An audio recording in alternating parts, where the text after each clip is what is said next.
For many of us, seeing the beauty in other people, being kind and compassionate towards other people, that comes pretty easily. But what's really hard is seeing the beauty in ourselves and being kind and compassionate consistently towards ourselves, especially when difficult things happen. Perhaps someone's critical of us, or we make a mistake. We beat up on ourselves. You could call it the inner critic, or that voice in the head that says mean things, or you could call it self-hatred. What can we do in these circumstances to interrupt this cycle and learn to befriend ourselves consistently? Sounds True has created the Self-Acceptance Project to investigate this question. We've invited the participation of spiritual teachers, psychologists, neuroscientists, visionary writers, all to look at how can we learn to be kind and compassionate towards ourselves on a consistent basis. Thank you for joining us, and welcome.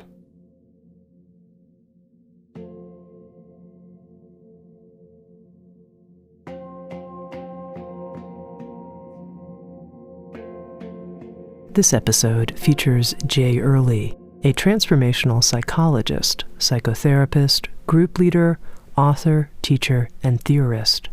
Jay has 2 upcoming releases with Sounds True, a book titled Freedom from Your Inner Critic, and an audio program called Self-Therapy. Welcome, Jay. Thank you. To begin with, I know that you work directly with clients, with people, and I'm wondering, from that work, how is it that you understand and approach this whole question of self-acceptance? I'm sure you work with many, many people who come to you and need help learning to be kind to themselves. How do you approach this whole arena? Yeah, it's a very common problem that many people come to me with. And basically, I do internal family systems therapy, and that has some wonderful ways of understanding self-acceptance and how to get there. But basically, to start with, people often come because they're unhappy with something in their life. They procrastinate too much, or they get too angry, or they feel bad about themselves, or they're scared to move forward in their life. And they tend to be down on themselves for those various things, which of course is the opposite of self-acceptance. And what I've learned from doing internal family systems therapy, IFS, over the last dozen years is that that whenever somebody has an issue like that that's not working for them, it's because a part of them is causing the issue. IFS has a way of working with our parts, like the part of me that procrastinates, or the part of me that gets angry, or things like that.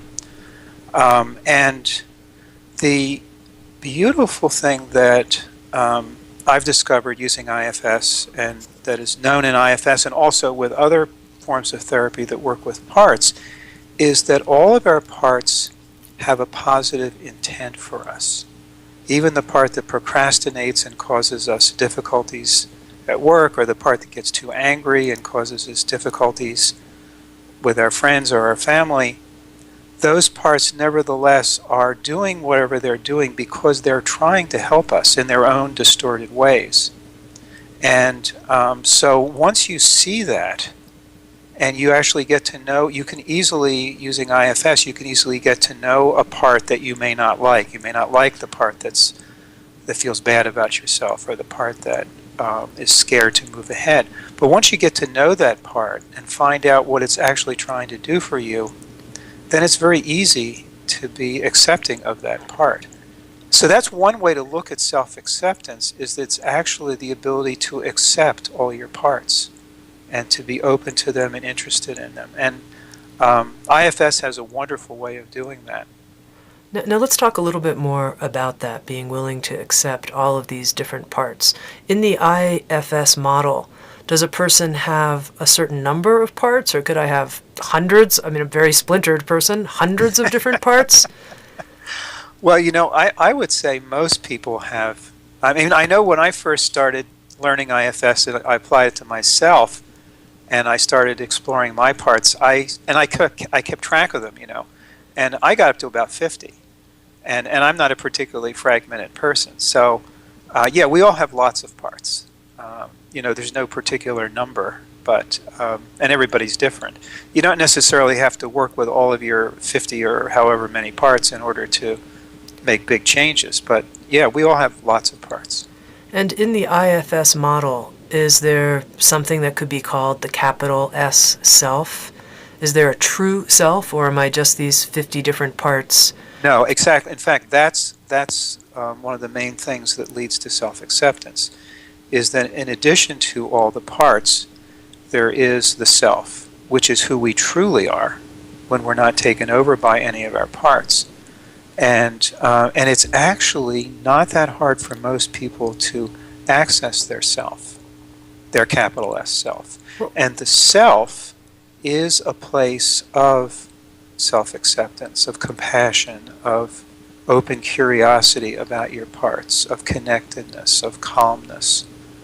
And so by accessing the self and getting to know any particular part, you can find out what that part is trying to do for you in its own sometimes distorted way, and accept that part, make a connection with it, and of course ultimately transform it, because IFS is a form of therapy, so that's what it does. But even before you transform the part, it's easy to accept it. Okay, so I'm curious about this capital S self, and how somebody would know, oh, that's myself. That's not one of these splintered parts that I'm going to have to work with in this particular way. There's a number of different ways to know that. I mean, it's interesting. Dick Schwartz is the one who discovered and created IFS, and he kind of discovered this working with his own clients. Like he was just working with parts, and then it touches me even to think about it. He would every once in a while a client would say, it feels like I'm not in a part right now. It feels like excuse me, it's just so touching. It feels like this is who I really am.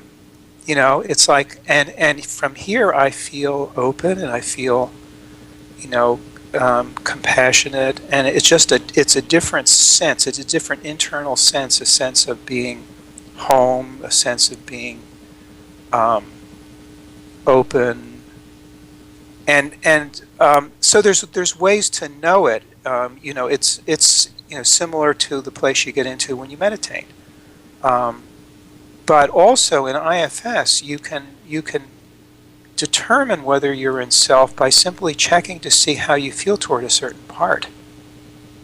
And if you feel interested in the part and openly curious about it or compassionate, then you're in self. And if you feel judgmental or like, I hate this part, I want to get rid of it, it's causing me problems, then you're not in self. So that's a kind of easy, simple way to determine. Okay, now when you were talking about these different parts, you were saying that in the IFS model, that one of the ideas is that these different parts are actually playing a positive role. So even though it may be a part that a person finds challenging or difficult or even loathsome, that it's playing a positive role. And I'm wondering if you can help me understand that more. Yeah, I'm not exactly saying that it's playing a positive role. I'm saying it's trying to play a positive role. Okay. So let me give you an example. Let's suppose you have a part that causes you to procrastinate and you avoid doing things you need to do, and it causes problems. That part's not playing a positive role, but it's trying to. That part, let's give an example. Let's suppose that part is afraid that if it lets you go ahead and do this task that you're trying to do, it's afraid you're going to fail, and you're going to get judged or shamed or feel bad about yourself or whatever. So this part is saying, let's not do it. Let's avoid this because I want to keep you from feeling bad and failing and feeling, shamed. So clearly that's not a very viable strategy, but the part's heart is in the right place. It's trying to protect you from something it thinks is going to be really painful. Of course, it may actually be causing you even more pain in the process, but it doesn't know that. All it knows is, this is dangerous. Don't go there. Don't try to do that task. That's an example of where the part has a positive intent, even if the effect that it has is actually negative. So, when you make a comment like this part in its heart is trying to have this benevolent impact ultimately, it makes it sound almost like you're personifying these different parts in a way. I mean, is that the view in IFS, that's really how the psyche works? Yeah. You can really, the parts are kind of like little people inside us with their own motivations and their own fears, even their own memories. And it's, now whether, we could argue about, is that actually the way the psyche is structured? And I think it is, but I can't prove it. But what I do know is that if you treat your parts as if they are little people that you can talk to, it works. They respond. In fact, you'll even have parts that say, my God, thank God you're finally paying attention to me after all these years. Well, that sounds like a little person in there, doesn't it? So it's really quite something. And it's very powerful because it gives you tremendous contact with the different areas of your psyche and tremendous power to change things, to really treat parts as, kind of like little beings inside of us. Okay, well, I want to take this just one step further because this is very curious to me. I get that it feels like that, like these little people inside, 30, 40, 50 little people inside. I get that. But you seem to think it's more than it just feels like that the psyche actually is structured that way in a certain sense. And I wonder if you could tell me what you mean by that. I guess just from my own experience in working on myself and working with many, many clients over the years, is that the parts really seem to have their own little psychological lives. That they, like one of the important aspects of IFS is to actually develop a relationship with each of your parts from self. And parts, they don't just act like psychological complexes. They act like people. They have feelings. They say, some parts will say they don't trust you. Some parts will say they've been longing to have you finally appreciate them, and they feel wonderful when you do. Those don't. When that happens, it doesn't sound to me like, it's just a way of thinking about some psychological issue in your head. It sounds like they're there and they have feelings. Okay, so in terms of this self-acceptance series that we're recording here at Sounds True, we've been talking a lot to different people about a part, you could say, a little being inside that seems to be chronically mean to the self. It's the voice of inner cruelty, you could say. Very critical, complaining, difficult, cutting down the person. Right. Can you help me understand how that part might be trying, to use your language, to do something good, even though it clearly seems like it's making a mess? Right. Well, first of all, let me say it's not just a part. Most people have more than one inner critic part. So, it's often thought of as the inner critic, but it's actually, when you actually get down to it and look inside the psyche, there's often more than one different critical part. But let me give you an example. Let's suppose, here's one that comes up frequently. You'll have a part that tells somebody, you can't do that. You're not going to be successful. If you try to do that, you're going to fail. Don't even bother, that kind of thing.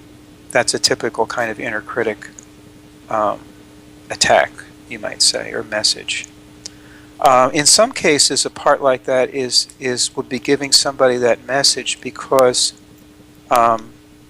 it's afraid that if they do step out into the world in the way they want to, they're gonna be shot down.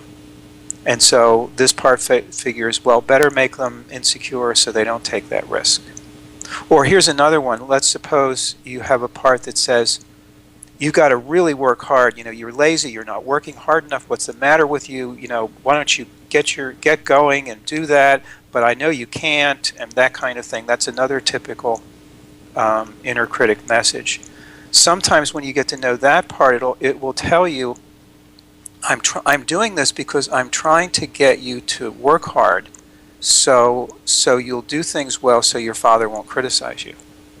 Now, of course, the part's criticizing you. It's probably causing more damage than, well, maybe not more than the father did originally. But you see, that inner critic is attempting to protect you from, let's say, a critical father. And it sounds like the critical father, right? And so in one sense you could say, well, this is just an interject to the critical father, but it's actually more than that. The part is actually, in this case, the example I'm giving, is actually trying to protect you by trying to get you to be successful so your father won't criticize you.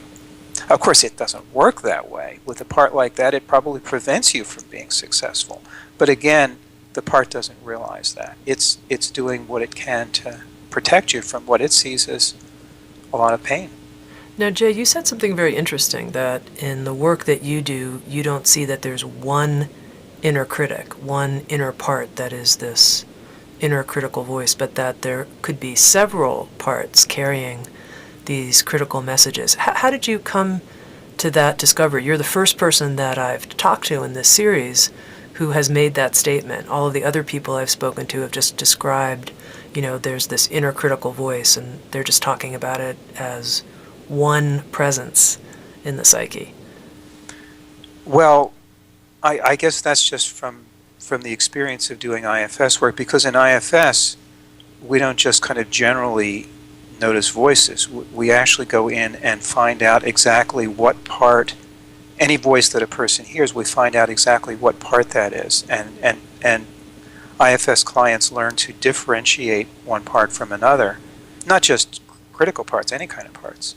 And so when you do that, then you discover, then you're not just working with a theory, you're actually, you actually see what's there. And it's not uncommon for people to have, 2 or 3 or however many different parts that that are critical of them, either in different ways or about different things. So that's just, and that's not just my experience, that's pretty much known in the IFS community.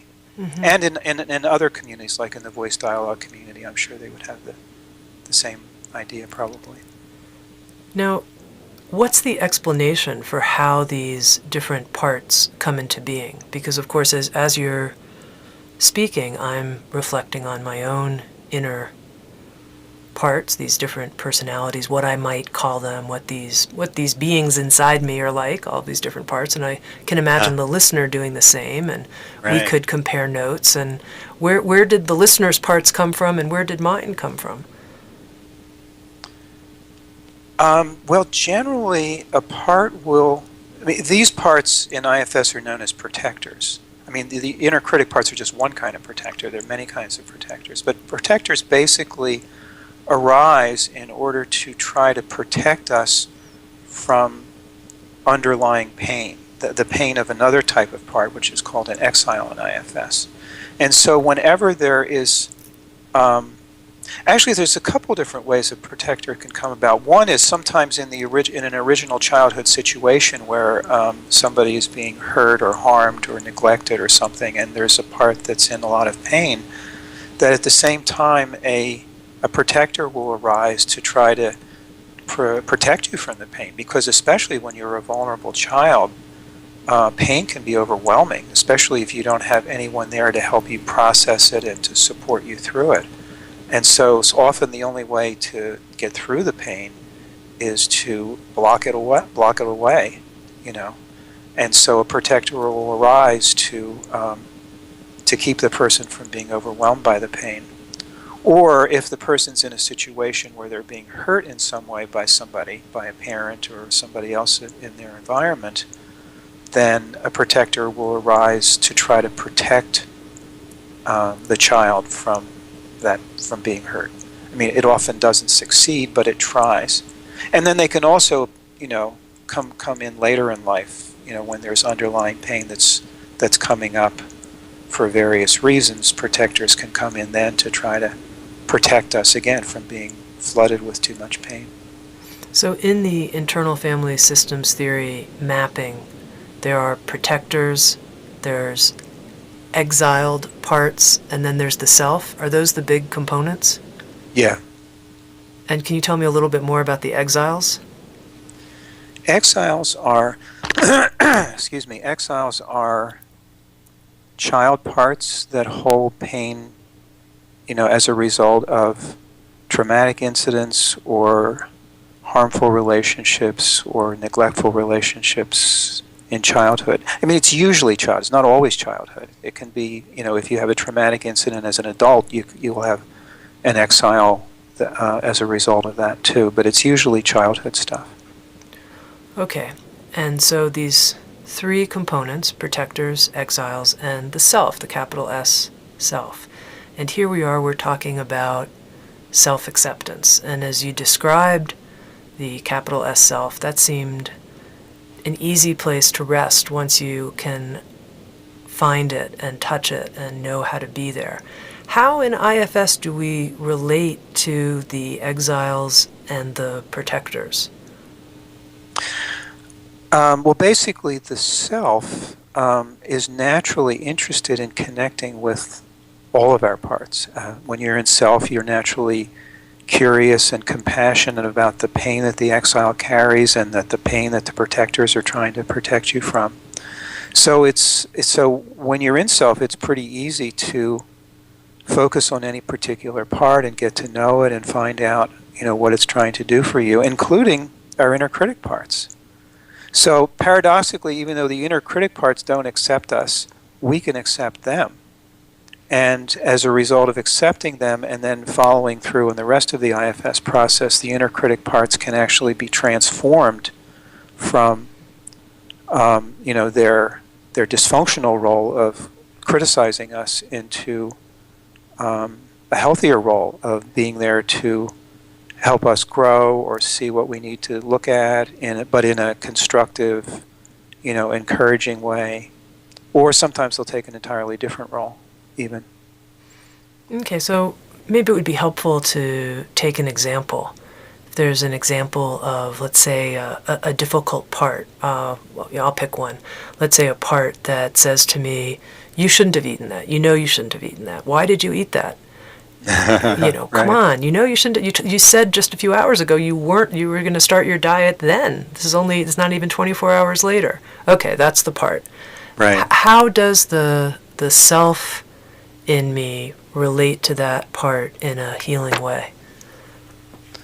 So first of all, you get into self, and then you start asking the part questions and finding out what it's trying to do for you by criticizing you in that way. And of course, in this case, it's pretty easy to see. This part is trying to keep you on a diet to have you healthy or have you lose weight or whatever. So the positive intent is pretty clear in this case. Now, of course, in this case, that that part you just mentioned is going to be at war with another part that's probably tends to overeat. So you're going to have two parts that are there that are actually at war with each other. But the beautiful thing about the self is the self can accept both parts and can get to know both parts and find out what both parts are trying to do for you. Well, tell me more about how that acceptance process actually works. I mean, you've used words like, yes, curious and compassionate, but I've got these warring parts inside. How does the process of acceptance actually work? Actually, it's very interesting. This comes from Dick Schwartz's background as a family therapist. I probably shouldn't get into that, but the way it works is that, so let's say there's that critical part you were just telling me about that's bashing you because you overate. So you ask yourself, what is my attitude toward this critical part? Well, let's say my attitude is, I wish it would go away. I don't like it, okay? So if that's your attitude, that's not coming from self. We know that. So that means it's coming from another part. So if it's coming from a part that doesn't like the critic, the food critic. So what you do is you ask that other part if it would be willing to step aside just for the rest of this session, so that you can get to know this food, I'll call it the food critic, from an open place. And you might even explain, if you're willing to step aside and let me get to know it, then I can help to transform it, so that the part has some motivation for being willing to step aside. So basically, you ask the parts that are non-accepting if they'd be willing to step aside, not necessarily permanently, that's a little tough to do right away, but just in that session. So that, and usually they are. If you explain why it's useful, they'll step aside. And if there's more than one of them, you might have to ask a couple of them to step aside. But once they do, you're in self. Because you see, the self is who you truly are. Self is who we all truly are. So you don't have to manufacture the self. All you have to do is get the other parts to step aside, and then that's where you are. In fact, if you want to look at it from a spiritual perspective, you know how many spiritual traditions say that love is really what everything is made of. And it seems to me that this is kind of an instant. This kind of shows that, because love is who we are. The self is love in a sense. And once you get the other parts to step aside, that's where you are. Now, Jay, I know that when you present your work, sometimes you refer to it in the form of self-therapy. You've written a book on self-therapy and created an audio series with Sounds True on self-therapy. Can I really work with all of these parts on my own? I mean, this sounds pretty complicated to me. Many people can. It varies from person to person. I've gotten any number of wonderful emails over the last 3 years from people who, used my book Self Therapy and it changed their lives. And of course, I've also heard from many people who, started to use it, got interested in it, seemed like it was great, but couldn't completely do it on their own, so that they needed to go into IFS therapy, or they needed to take a class from me. So it varies from person to person how far somebody can actually go completely on their own with just a book. Although many people who can't do that will take a class and learn more in depth how to do it on their own. And many of them can do that, or they'll do it as a peer counseling thing with somebody else in the class. But not everybody can do that. It varies from person to person. Mm-hmm. A very well-balanced answer. Thank you. Now, Jay, just before we end our conversation, I'm wondering if you could give an example from your own life of working with a difficult inner part that was hard to accept, and how that played out for you. It's, I guess I'd have to go back quite a ways, because I've actually, by the time I got to IFS, 10 or 12 years ago, I had gotten to a pretty self-accepting place. One of the parts of me that has been hardest to accept over many years is my shy part. I still kind of fairly shy in, large groups of people that I don't know very well. I tend to be a little hang back, a little scared, not very socially adept. And that's been very painful for me over the years. And so certainly many years ago, that was a part of me that I did not accept at all, that I had a lot of criticisms of. And then the process using internal family systems therapy of how you worked with that part. Well, I can tell you what the process would have been. I think I had pretty much worked that through by the time I learned IFS. But basically, the way I would have worked with that would have been to get to know the part. Now, in my case, that shy part is really probably an exile. fact, I can think of some things that happened to me as a child that made me frightened of social settings. So in that case, it would have been getting to know that exile and finding out the pain that part was in. And it's interesting, I can kind of feel it now.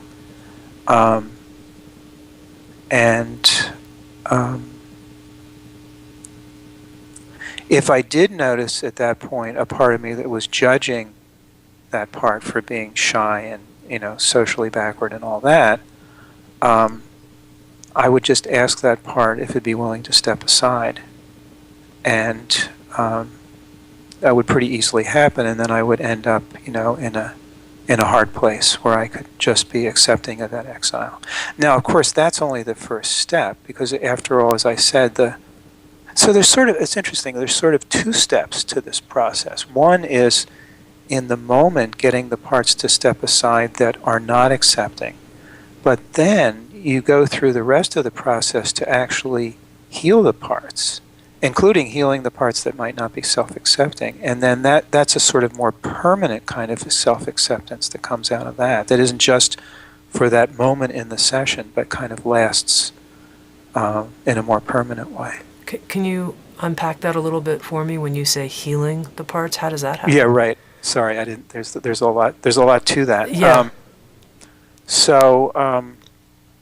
See if I can do that quickly, because we probably don't have a lot of time. Basically, well, first of all, you generally work with a protector first, and you get to know the protector and develop a relationship between yourself and the protector, which is kind of trusting, where the protector trusts you, and then you ask permission if it will, for you to work with the exile it's protecting. Because basically, this is one of the things that makes IFS so powerful as opposed to other forms of therapy. You don't just barge into the exiles, the child parts in pain. You ask permission from the protectors, because that way, once you get there, they're not going to keep sabotaging your work. So anyway, once you get permission from the protectors, you get to know the exile, you find out what pain it's in, you ask it to show you what happened when you were young to cause it to be carrying that pain or those negative beliefs that it's carrying. Those are called burdens in IFS. And then you and self witness what happened. You don't have to go fully into it and feel all the pain, because that could sometimes be overwhelming, but you need to witness it from an emotional place where you really get the pain that the exile went through. And so it really feels understood by you. That's very important. And then that sort of opens up the exile for healing. And then there's 3 healing steps that follow that. One is reparenting, where you as self enter that scene in the past and basically give the exile what it needed back then, or protect it from whatever harm it was given back then. And then there's another optional step called retrieval, where sometimes you take the exile out of that past, because basically the exiles are stuck in the past. They don't realize it's 2013. They think it's whatever. So you can take them out of the past and bring them into your current life, or into your heart, or into some lovely place that they'd like to be, so that they don't have to, deal with that old pain anymore. Which is, of course, more bringing them into the reality, which is that's old, And then the third thing is unburdening. You can do an internal unburdening ritual where you basically help the exile to, you identify what the pain and the negative beliefs it's carrying, and then you do an internal ritual where they actually release those burdens to light, or to water, or wind, or earth, or fire, or love, or whatever. So that kind of completes the process. Oh, and then the final step is you go back to the protector and say, do you see the exiles no longer in pain, no longer in danger? Can you now let go of your protective role? And then usually the protector can. So just to understand here as a final question, the outcome of doing this work in terms of self-acceptance, there are still all these parts inside, but the self relates to them differently, or these parts that are difficult and hold this critical energy continue? They don't continue? What's the outcome? Well, the ideal outcome is that, I'll just take it in terms of one part, is that the part, if it's an exile, it's unburdened, it's transformed. You know, when an exile lets go of its burdens, it sort of assumes its natural state of being loving or playful or creative or strong or whatever it might be. And then the protector, once it sees that it doesn't have to do its role anymore because the exile is no longer in danger and no longer in pain, then the protector will choose, will either sometimes just choose to relax, or sometimes it'll choose a different role in the psyche. So for example, if you were working with an inner critic part, that inner critic part might choose to become what we call an inner mentor. Instead of criticizing you, it might choose to just help you look at things you need to look at and ways you need to improve, which is what the critic is trying to do, but in a harmful way, whereas the inner mentor will do it in a supportive, caring, encouraging way. Or it might choose some other role. You know, it's up to the part. We don't assign the part its new role. The part chooses what it wants to do. Mm-hmm. Anyway, but more than that, so the parts transform. The exiles and the protectors both transform, but also the other thing is that they have come to trust the self, and so the self is the leader, so to speak, for the internal family system. So that the parts might still be there, but now they have kind of positive qualities or capabilities to offer to you, and they also don't just take over when they need to. They kind of work together with the self, so that the self decides what needs to happen and brings the parts in, and it's all cooperative under the leadership of the self. So that's what you're aiming for. Well, I'm so glad to have had this chance to include you in the Self-Acceptance Project. You're bringing a perspective forward that hasn't been covered in this kind of detail with this kind of mapping or anything really close. So I'm very grateful for that, to have the approach of internal family systems therapy represented. It's clearly quite powerful and helpful. Thank you. You're welcome. It was fun to do it. I've been speaking with Dr. Jay Earley. He's a clinical psychologist who specializes in group therapy and internal family systems therapy. And with Sounds True, Jay has created a new audio learning series on self-therapy, as well has written a book with Bonnie Weiss called Freedom from Your Inner Critic, a self-therapy approach. SoundsTrue.com. Many voices, one journey. Thanks for listening.